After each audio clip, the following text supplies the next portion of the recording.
বড় সাফল্য পেল মধুপুর থানার পুলিশ। গোপন খবরের ভিত্তিতে শুক্রবার বিকালবেলা কোনাবন উদিরাম চৌধুরী পাড়া এলাকার এক বাড়ি থেকে এবং বাড়ির পাশে পরিত্যক্ত জায়গা থেকে 100 কেজি অধিক শুকনো গাঁজা উদ্ধার করতে সক্ষম হয়, যার বাজার মূল্য আনুমানিক 6 লক্ষ টাকা।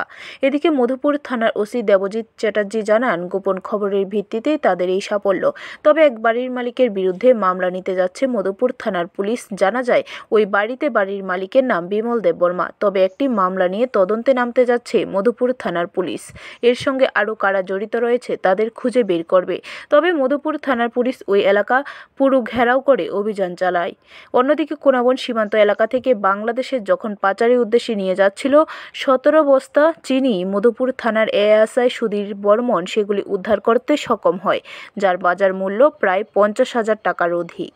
এখানে কোনাবন অঞ্চলে একটি টিলার মধ্যে কিছু গাঁজা মজুত করা হয়েছে। এই সংবাদ পেয়ে আমরা দ্রুত ঘটনাস্থলে যাই এবং একটি টিলার পার্শ্ববর্তী এরিয়াতেও আমরা সার্চ করি এবং একটি বাড়িতেও সার্চ করি। সেখান থেকে আমরা আনুমানিক 100 কেজি ড্রাই গাঁজা রিকভার করি এবং সিজ করি। এই বিষয়ে একটা স্পেসিফিক এনডিপিএস কেসও নেওয়া হচ্ছে। কতটা মূল্য হতে পারে? মূল্য আনুমানিক 6 লাখ বাজার মূল্য। কারো বাড়ি থেকে উদ্ধার করেছেন নাকি অন্য পার্শ্ববর্তী বাড়িতে? কিছু বাড়ি থেকেও আছে এবং বাড়ির পার্শ্ববর্তী অঞ্চল থেকেও আছে। ব্যুরো রিপোর্ট, খবর ত্রিপুরা।